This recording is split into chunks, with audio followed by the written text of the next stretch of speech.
Hey there, folks. Russ Gray with Keller Williams Advantage in Tulsa, Oklahoma.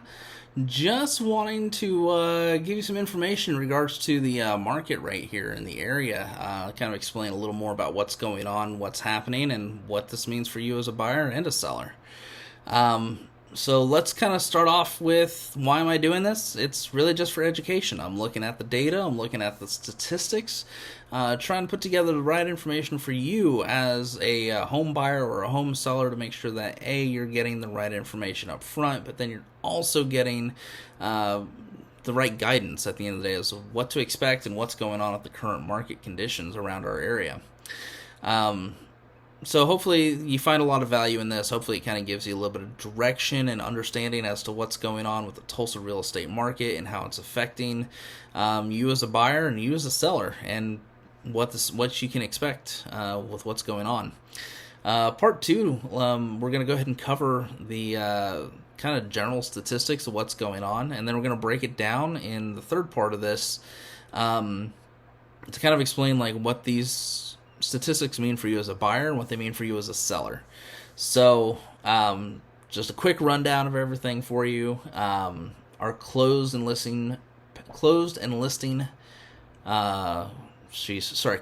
pending listings increased from 2020. Our closed went up from 1815 to 1980, so a 9% increase there.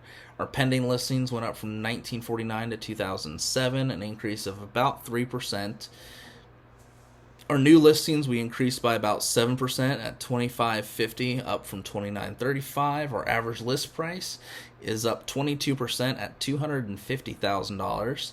And our average sale price is at a $249,000 price point, an increase of 23.82%. We'll call it 24% increase. Average percent of sales price, list price is at 100.14%, so that is an increase of about 2% from where it was a year ago. A year ago, we were just at 98.33. Our average time on market is decreased by 50%, down to about 16 days from 32, almost 33 a year ago. And our month supply of inventory is also down at 52%. From 69.56 in 2020 down to 33.40 end of month inventory. That's what was still available at the end of June. And then our month supply of inventory, we're down 60% from 4.75, which was a balanced market, leaning towards the seller's market, to 1.95, which is a very heavy seller leaning market. So those are the numbers. That's just kind of the quick breakdown of everything that's going on. There's more charts. There's about 11 pages worth of information to go over. That just kind of gives you the general starting point of what's going on. So let's talk about what this means for you as a seller, what this means for you as a buyer, and what my predictions are for the market coming through the rest of the year. So first off, if you're a buyer, it's a great time to be buying. You're buying at what I believe is probably going to be the cheapest point that you can purchase at this time.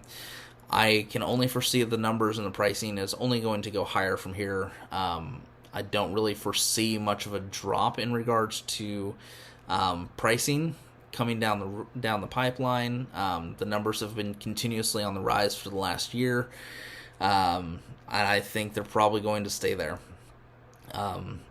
The good news is looking at the month supply of inventory and the new listings that came on market, we are trending higher than we were in May. There was more new homes listed in June than there was in May, which means there's more options for you as a buyer.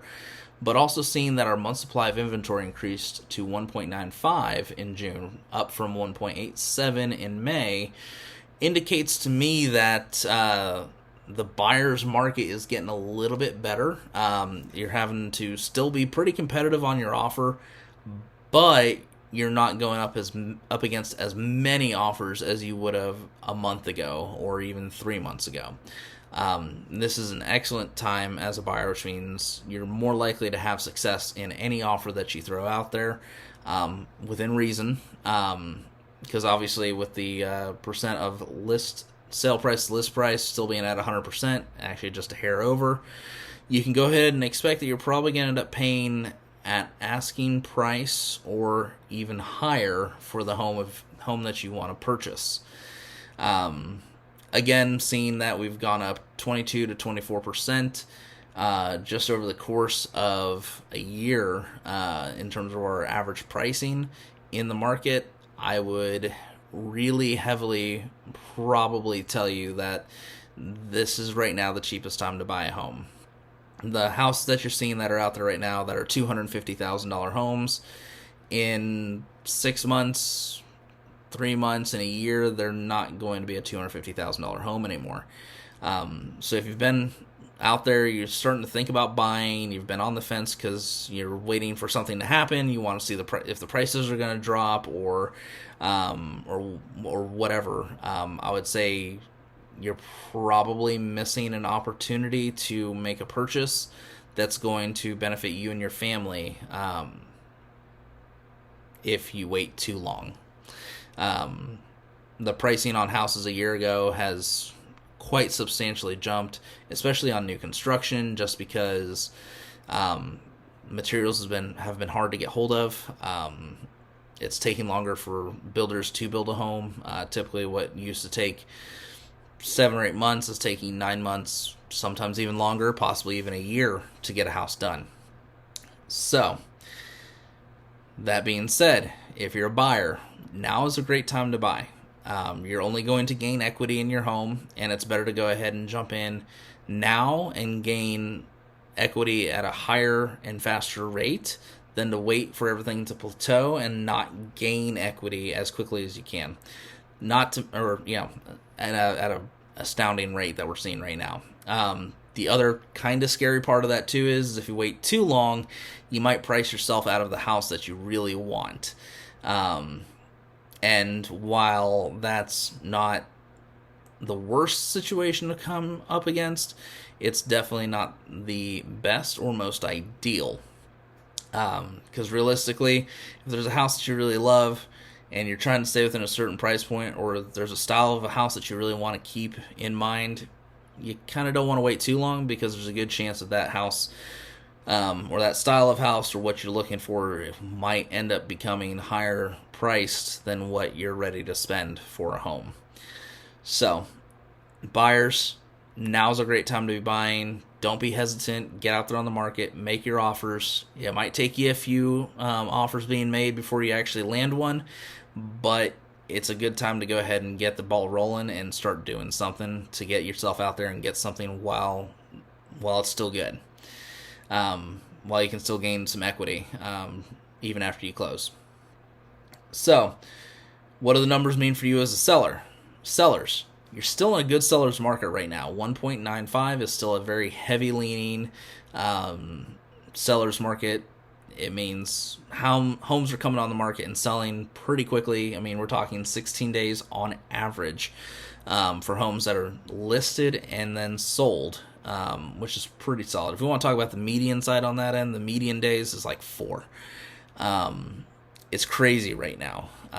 If you're a seller, it's never been a better time to sell as well too. I know for most sellers, you're probably thinking like, well, why would I just wait until everything plateaus? Here's the reason why you don't want to wait until everything plateaus, is because by the time that happens, we'll be back in a balanced market, which means you're not going to end up with the multiple offer situation. Your house might be at the top end of its value. However, what you're going to discover on the other end of that is so is everything else. So it would be better if you're thinking about selling, if you've been on the fence, if you've been thinking like, man, I'd really love a 3-car garage. I want a bigger house with a 4th bedroom or an office or a den or a game room or whatever it might be that you've been wanting in your next home. Now's a great time to sell. You're going to get top dollar. You're going to end up with multiple offers. Likely going to end up with multiple offers. I can't promise that you will, but there's a chance that you'll end up with multiple offers. You're going to get top value for your home based on what the market demands for your home, which with the lack of inventory and the low month supply of inventory that's available, there's a really good chance that your home will sell quick, sell for top dollar, and then you're going to have a bunch of equity to work with. That equity can be used to go buy your next home.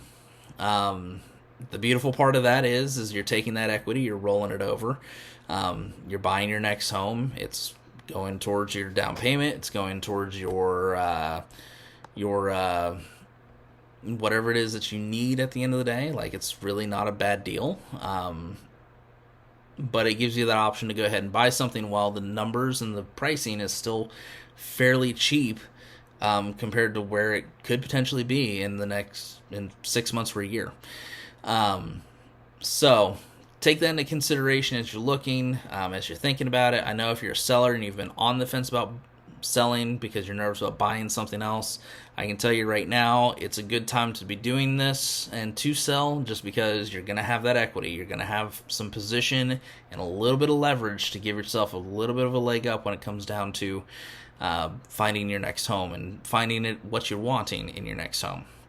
So if there's anything I can do for you, any questions that you have, feel free to give me a shout. You can comment below. I'll also include some information as well too, link in regards to where to go. I think you can also send me a message on YouTube, so feel free to send me a message and let me know what I can do for you. Be happy to help out any way I can, and give you any information or guidance that I possibly can on that end. So if there's anything I can do for you, feel free to give me a shout. Thank you so much, and have a wonderful day.